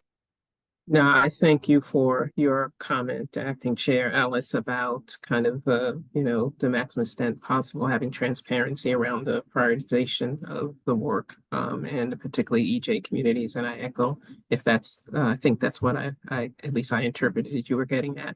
I think that's very important. There was a line, I was going to mention that there was a line in the city's, at the end of the city's EJ narrative, and I think that needs to be emphasized, being able to look at how decisions are made about which properties are, which buildings are prioritized, and keeping that EJ screen in mind, I think is important, very important. And I'm not sure to what extent, the board has any, ability to, talk about other matters like, getting back to kind of how this relates to the students in the school, such a huge opportunity, given that there's so much capital work related to energy efficiency and decarbonization that's going to happen. And I really appreciate the examples you gave, Chris, of, the Madison Park and the Green Academy, and also appreciate Renok's question, because, I really love to see as much as possible some of this work that is being planned and being done, being at least described and to the students for their edification and as broadly as possible across as many grades and many schools as possible. And so just wondered about what might be done, or what right the board has, if any, to make suggestions about things like, you're going to have tons of trade people, and the city's going to be letting tons of contracts. And I know from the perspective of where I sit, as of an affordable housing developer that also has a lot of trades that we do business with, millions of dollars worth of work, where we sometimes say we'd like you, general contractor, to, support us in this way, also. And so to what extent can the city look at its contracting process related to this decarbonization work and kind of build in some thoughts about how contractors may just simply present to various classrooms the work that they're doing. And, again, I'm not sure what special, if that's could be considered a special, I don't know what right we have. I'm still trying to understand that, but I just make that comment as a way of thinking, as about without, and I know how hard it is to do any capital work as an affordable housing developer. And but if there's any way that there can be some tie between, the millions and millions, and perhaps even a billion, or who knows how much, when you're talking about 369 or whatever number of properties over the next, 5, 10, 15 years, or at least 5 years, that's a huge opportunity to kind of make sure that our students understand what's going on in their own schools, and also what practicums or practical experience they can have as relates to that, at minimum understanding. And that's where some of the contracting and how we can get, maybe in a way that is not as heavy a lift for the students, for the, ways of the city building in those mechanisms for, contractor types and, vendors to come and present the work and hopefully working with teachers to do that in ways that the students can absorb and understand. So I really want to, and I don't know, Diana and Hannah, what our, ability is to, ask for that formally, but I do think that this is a huge opportunity. Hannah. Yeah, I can jump in on that. Yeah, Gail, I completely hear you. I think, and I wish I knew more about what the city is already doing on this, because I know there is a number of things that are that the city's already doing in this. I would say that could be, again, something that would be good for Chris to highlight in the plan, emissions compliance plan. And again, I think that what important things to keep in mind for the board are when, we're thinking about special conditions that they should be tied to the relief that's being offered and feasible and that the applicant can commit to them also. I think those are all really important things you're raising, so I don't know exactly what it is, but I would say I would definitely kind of both speaking from like as a representative of the city and also thinking about future applicants who might be in similar situations. I would want to get more information first on what's already being done and then what opportunities there might be kind of for additional work there. And I think in this case, I do think that again, kind of coming with the emissions compliance plan could be an opportunity to take a look at that kind of for the city and often also for other portfolios that are developing those plans. Thank you. Thank you, Hannah. All right. In general, well, before I say that, I just want to acknowledge that I believe the counselor may have hopped off around 6:37, or at least that's when I've noticed it. So that's just for the record. Are there any further discussions or questions? Hi, all. I apologize. I was I was having technical problems, but I think a question was asked if I have any questions or comments, and I don't. I just want to say thank you to the city for coming and providing this presentation. Luckily, I work closely with the city, the administration rather. So I'm grateful for their work, but I just wanted to have the record reflect that I am here, but I also don't have any questions. Thank you. Thank you and welcome back, Counselor. All right, and just want to acknowledge one more comment that was in the chat from, I hope I'm not saying the name incorrectly, but Yamenini. Thank you for the invite and thank you to the board. Moving on, is there a motion? Oh, 1 second, there was something that popped up in the chat. Thank you, Diana. Is there a motion to approve with standard condition and make a request to include information regarding publicly disclosing EJ screen and the Boston Public Schools engagement in the emissions compliance plan? My goodness, I'm gonna have to say that again. Is there a motion? I'm gonna pause. I do see Chris's hand up.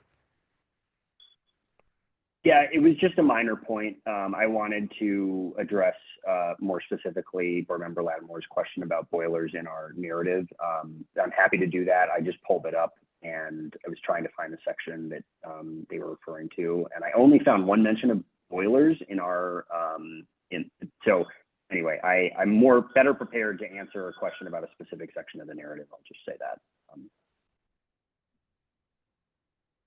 Okay. Thank you. Is there a motion to approve with standard condition and make a request to include information regarding publicly disclosing the environmental justice screen and the Boston Public Schools student engagement in the emission standard compliance plan? So moved. So moved. I've heard that and I'll take that as a second. All right, I'm gonna have to say this all again, 1 moment. On the motion to approve with standard condition, then make the request to include information regarding publicly disclosing the environmental justice screen and Boston Public Schools student engagement in the emission standard compliance plan. How do you vote, Board Member Boyd? In favor. Councilor Collada Zapata? In favor? I'm also in favor. Board Member Faruqi? In favor. And Board Member Lattimore? In favor. The ayes have it. The motion passes. The City of Boston's building portfolio has been approved. Per the regulations, the Environment Department will send a copy of the written decision letter within 7 days. Thank you, Chris. And thank you, City. Thank you. Okay. Third on the meeting agenda is to approve the previous meeting minutes from December 9th. Are there any questions or comments regarding the meeting minutes? I would just want to call out and acknowledge, I did appreciate that meeting with the residents at the end of last year. So thank you all for putting that together. And also thank you to the member of the city who presented on the various decarbonization opportunities that residents have to tap into. So I appreciate that. And I look forward to the next one that we have with our city residents again. Is there a motion to approve the minutes? So moved. Is there a second? Second. On the motion to approve the meeting minutes, board members may vote in favor, oppose, or abstain if they did not attend the last meeting. Those in favor of approving the meeting minutes say aye or show your hands. Aye. Aye. Aye. Board members abstain, say abstained. Okay, Board Member Boyd, I see your motion now. Okay, thank you. The motion passes. The meeting minutes have been approved. Next are administrative updates. Ziggy, your turn. Yep. I'll try and make this quick, but we have quite a bit of administrative updates. So the deadline for ICS and building portfolios was January 6th. So in total, we have 38 building portfolio applications and 5 ICS applications. We're working on reviewing the 15 building portfolio applications and the 1 ICS application we got on the deadline. We've received 2 new short-term hardship compliance plans, and we're checking the submissions for completeness at this point. Jessica Boatwright is planned to join the review board by the end of January. The regulations state that within 3 months of referral to the council, the nominee shall be presumed to have been approved and appointed to the review board. The 3-month mark for Jessica's nomination will be January 30th. Also want to update you on the Equitable Emissions Investment Fund Awards. We have received all 3 grant agreements back and are working on distributing the funds to the recipients as soon as possible. There was so BERDO disclosure, again, just to remind you all, was posted on October 1st for 2024. And in mid-December, it was updated to include the energy data for the buildings that had a reporting extension until November 15th. So if that is available on Analyze Boston, so please check it out. It should have all the most updated energy data for all the buildings. And so also an update for the Building Decarbonization Advisor Program, or BDAP. This is the program where awardees will receive free decarbonization planning services and technical assistance and might be eligible for funding to support the implementation of decarbonization projects. The application for the first cohort closed last December, and 22 building owners were chosen. The majority of the accepted applications were for multifamily housing, and with 5 owners being nonprofits and also house of worships as well. Applications we've received on a rolling basis and will be assigned to a future group. The next cohort is expected to begin in April 2025. And keep going, sorry. The BERDO team is going to host a series of webinars in the upcoming months. The first webinar will be on February 19th, covering the launch of the 2025 BERDO reporting session, and more dates will be reported soon on the BERDO website. I also want to give an update on the Alston Bryan workshop, which was our first in-person workshop. It was held at the Faneuil branch on December 10th and also in Brighton, and the BERDO team had 20 in-person consultations with building owners over 4 hours, and they were categorized into these 4 tracks: getting started with BERDO and applying for free BERDO reporting and verification services, track 2, completing BERDO reporting, track 3, getting started with emissions compliance, and track 4, exploring flexibility measures. So the team is planning to conduct more in-person workshops in different neighborhoods this year, and the next one that we're currently planning for is in Fenway. And then looking at our meeting timeline, the city is proposing to the board to forego the next review meeting on January 27th to give city staff time to review all the applications we received after the deadline. And so if we do that, the next meeting will be scheduled for February 10th. Does any review board member oppose this?